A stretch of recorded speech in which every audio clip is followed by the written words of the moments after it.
Hola a todos. Una vez más estamos con vosotros con este nuevo vídeo. En este caso sobre la pornografía en los menores, en niños y adolescentes. La pornografía es una palabra que deriva del término griego pornógrafos, que significa literalmente escrito o tratado sobre las prostitutas.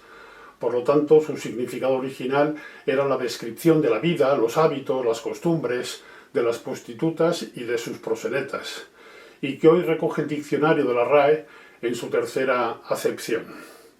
La RAE define la pornografía como presentación abierta y cruda del sexo para buscar y producir excitación. O también en su segunda acepción, espectáculo, texto o producto audiovisual que utiliza la pornografía. Y en la tercera acepción, como ya hemos dicho, el tratado acerca de la prostitución. ¿Pero qué es la pornografía? ¿Lo pornográfico comienza donde termina el erotismo? ¿De qué depende la distinción? La mayoría de las respuestas siguen siendo inciertas y las definiciones son muy frágiles. Pero vayamos a ello.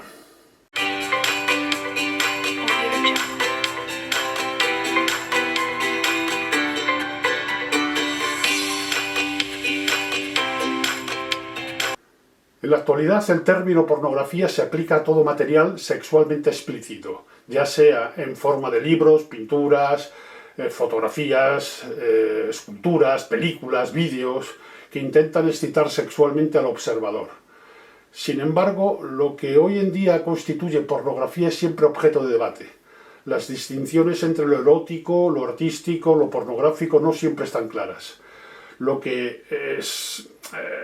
cierto es que aunque queramos esconder la realidad y el debate, los niños y adolescentes seguirán consumiendo pornografía, por lo que nuestro interés se ciñe en esta nueva realidad pornográfica, la que es ilimitada, tanto en contenido como en tipo de prácticas, que es anónima, interactiva, de sencillo acceso y que se ha convertido en una pieza más de la sexualidad adolescente, que afecta a su forma de relacionarse y que puede derivar en conductas de riesgo o nocivas. No olvidemos que la pornografía es el principal manual de educación sexual de nuestros niños y adolescentes.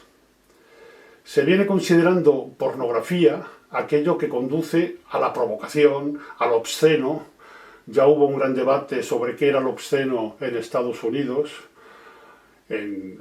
a nivel legislativo, a nivel judicial, aunque es una manera de concebir una división entre el erotismo y la pornografía demasiado burda. Es obvio que no podemos entender el significado de una palabra fuera de su contexto. No es lo mismo el concepto de pornografía en anteriores siglos que en la actualidad. No queremos ni vamos a entrar en la ingente historia del erotismo y de la pornografía desde y entre los griegos, los romanos, los etruscos, los hindúes o en el medioevo, o incluso en las representaciones realizadas por los canteros del románico y el gótico o el erotismo de ciertos textos místicos. Queremos señalar las consecuencias de la pornografía en los niños y adolescentes que tenemos en nuestro contexto y en nuestras aulas, partiendo de que el menor de edad es un sujeto activo de derechos fundamentales y que, a su vez, queremos señalar la necesidad de proteger y tutelar el proceso evolutivo de estos menores.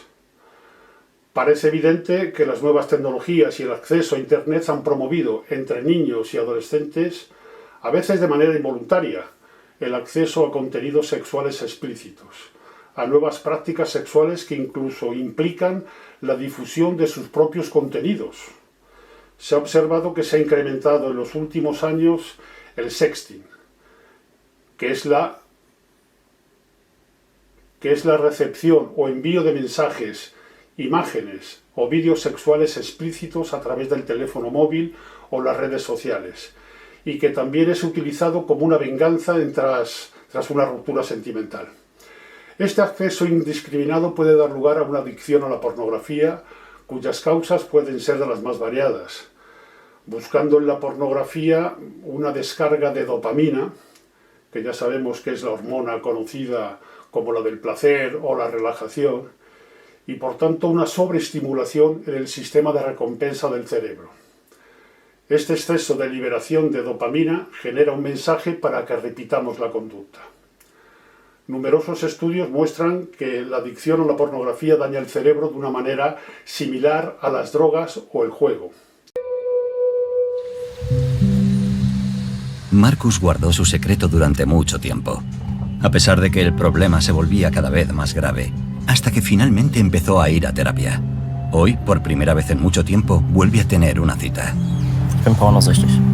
Un consumo continuado de pornografía genera más activación en algunas zonas del cerebro, como la amígdala, e incluso modificando el tamaño de algunas regiones cerebrales.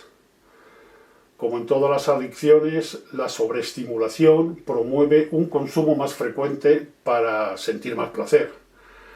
Hay muchos desencadenantes que pueden generar la adicción a la pornografía en niños y adolescentes. Un ejemplo de esto puede ser la ansiedad producida por múltiples causas, incluso a los exámenes, a las relaciones sociales, etc. Vamos a escuchar lo que dice un especialista, Alejandro Villena, en las jornadas de la Universidad Villanueva sobre la adicción a la pornografía. Y se ve que a mayor uso de pornografía, más se altera la memoria de trabajo, más se altera el control inhibitorio, más se alteran los sistemas de atención y más se altera la toma de decisiones. Todo normalmente está en la parte frontal del cerebro, ¿no? en este estudio, ¿no? Este es un estudio también muy interesante que se ha hecho con mujeres, porque también cada vez está aumentando más el consumo de mujeres en el mundo de la pornografía, y se ve cómo cuanto mayor es el consumo de pornografía en las mujeres, más alteradas tienen las neuronas espejo, ¿no? Las neuronas espejo son estas neuronas que me permiten imitar los comportamientos, ¿no? Cuando yo soy pequeño y veo a mi madre con el cuchillo y con el tenedor, pues imito esos comportamientos porque así aprendo. Y en principio están diseñados para sobrevivir y para aprender de las figuras de referencia y para ir creciendo y ser mejores. La pornografía, digamos que lo que hace es alterar estos lóbulos de imitación, y por eso el material pornográfico que aparece, las conductas que pueden aparecer de tipo objetificantes, humillantes, se pueden incorporar en la persona que consume pornografía de forma habitual, porque altera esta parte cerebral, digamos que se distorsiona también a nivel neurológico. Es una manera reactiva de utilizar la sexualidad. Cuando estoy triste, veo porno. Cuando me he enfadado, veo porno. Cuando suspendo un examen, veo porno. Entre los jóvenes usuarios de pornografía se ha observado que el 37,7% de los varones y el 19,3% de las mujeres son usuarios de riesgo, porque presentan una mayor probabilidad de desarrollar una adicción a la pornografía, conocido como uso problemático de la pornografía en los manuales especializados, o como conducta sexual compulsiva en la Organización Mundial de la Salud. Además, algunos estudios señalan la asociación entre el uso de la pornografía y el desarrollo de estereotipos de género, la visión de la mujer como un objeto, también las jerarquías que se dan de género y actitudes agresivas en el ámbito sexual. En uno de los trabajos más importantes que se han realizado hasta la fecha sobre esta temática, se ha concluido que existen fuertes evidencias de que el uso de la pornografía por parte de estos adolescentes condiciona sus actitudes sexuales, advirtiéndose en ellos una mayor presencia de prácticas de riesgos. La tendencia a usar preservativos y el citado sexting, muy peligroso y muy abundante a día de hoy. Los menores pueden llegar a creer que es real lo que observan y conformar sus relaciones sexuales, afectivas y su construcción identitaria sobre la base de estos estereotipos, de cánones físicos de belleza y de prácticas sexuales degradantes. Muy a menudo las chicas se comparan físicamente a las mujeres que aparecen en los vídeos, y los chicos se sienten presionados también por comparación, pero no solamente físicamente, sino sobre su desempeño sexual y su virilidad. Estas comparaciones son dañinas y pueden llegar a manifestarse en forma de depresión y aislamiento, incluso en comportamiento antisocial. Otro estudio al respecto en el año 2016 mostró que el 39% de los jóvenes de 13 y 14 años y el 21% de los niños de 11 y 12 querían repetir los actos que veían en la pornografía. De suma importancia son los estudios que sugieren que el uso de la pornografía puede afectar al rendimiento escolar, favorecer el consumo de sustancias y conductas delictivas, o fomentar un estilo de vida menos saludable con sintomatología depresiva y psicosomática. La adicción a la pornografía en adolescentes puede presentar algunos de estos síntomas que deben ser contextualizados. a saber, por ejemplo, si dependen de la tecnología, si tienen cambios de sueños, si pasa mucho tiempo con el móvil en sitios privados, si tienen otras adicciones, si hay un cambio en el rendimiento escolar o cambios en el estado de ánimo y ansiedad, si su lenguaje está sexualizado, si se aísla, si miente y tiene comportamientos inexplicables, o tiene también conductas sexuales explícitas, y, por fin, los comportamientos machistas o denigrantes. Por otro lado, es muy alarmante que los 8 y los 9 años se hayan convertido en la frontera a partir de la cual arranca la iniciación en el consumo de contenidos pornográficos. Sí, he dicho bien, 8 y 9 años. Vídeos que proporcionan una inagotable fuente de confusiones para los adolescentes y, sobre todo, para estos niños en sus relaciones interpersonales. Se están haciendo estudios que se han enfocado en cómo prevenir este uso problemático de la pornografía y proponen, en primer lugar, unas pautas de educación adecuadas sobre el uso de la tecnología, poniendo límites a su uso, controlar los accesos, educar en forma positiva en la tecnología, y respecto a la educación sexual se recomienda una visión positiva de la sexualidad que incluya las diferentes dimensiones de la persona: la biológica, la afectiva, la cognitiva, la ética, la espiritual. Sí, espiritual también. Además, señalan la importancia de ayudar al adolescente a desarrollar estrategias de regulación emocional y potenciar el desarrollo de una autoestima sana, que resultará esencial en la prevención del uso problemático de la pornografía en adolescentes. También recomiendan introducir planes de formación afectivo-sexual en los centros educativos, pero ojo, que incluyan a las familias, que oigan a las familias, para fomentar un pensamiento crítico hacia la pornografía que les permita distinguir la ficción representada en el material sexual explícito de una relación sexual real. Queremos recalcar lo de las familias, porque, por un lado, que no impartan estos contenidos cualquier descerebrado con ideologías determinadas, y por otro, que se respete la moral que esté de acuerdo con las convicciones de los padres. Hay que llegar a acuerdos, a consensos, con verdaderos especialistas. La comunicación y realmente el trabajo con la familia es esencial. Sobre todo en la adolescencia es esencial, pero esto se debe fraguar desde antes. Pero a los 6-7 años ya puedes hablar del afecto, ya puedes hablar de la autonomía corporal, de cuáles son los límites del propio cuerpo, puedes hablar del consentimiento, puedes hablar de los besos, puedes hablar de los secretos buenos o secretos malos. La educación afectivo-sexual, no olvidemos que también es un gran arma para prevenir el abuso sexual infantil. La gente que tiene miedo de que en las escuelas se enseña educación sexual, no se da cuenta de que los niños están aprendiendo y se les está enseñando educación sexual en todas partes. En la cultura popular, en Internet, a través de los amigos y las amigas, por supuesto a través de la pornografía. Todo eso es una mala educación sexual. Por otro lado, existen estudios que predicen los comportamientos de niños y adolescentes a los cuales es interesante estar atentos. Tenemos, por un lado, los predictores disposicionales, predictores sociales y predictores de desarrollo. Respecto de los primeros, de los disposicionales, tenemos ciertas variables demográficas que engloban principalmente al sexo masculino, la homosexualidad y el nivel educativo. Luego están los rasgos de personalidad, aquellos que desean buscar novedades, la falta de autocontrol, la baja autoestima, poca satisfacción y reducida percepción de la autonomía, también las variables relacionadas con el incumplimiento de normas, consumo de sustancias, delincuencia, menor religiosidad, actitudes negativas hacia la escuela y las llamadas amistades peligrosas. También hay un mayor interés por lo sexual. Por último, también predice un consumo de pornografía, la falta de control parental y el mayor uso de Internet para otras actividades. Respecto a los predictores sociales, nos encontramos con variables relacionadas con la familia, su mal funcionamiento, presencia de conflictos, mala comunicación, menor reciprocidad, vínculo emocional deficiente con el cuidador, estilo parental poco restrictivo o falta de control parental. También predicen el consumo las variables relacionadas con los compañeros y amigos, uso de internet en casa de amigos, hablar con frecuencia con amigos de pornografía, desear o ser o tener una mayor popularidad con compañeros del mismo sexo o del sexo opuesto, un mayor deseo de popularidad y mayor presión de los compañeros. Por último, el predictor de la victimización, es decir, alumnos acosados y victimizados dentro y fuera del contexto de Internet.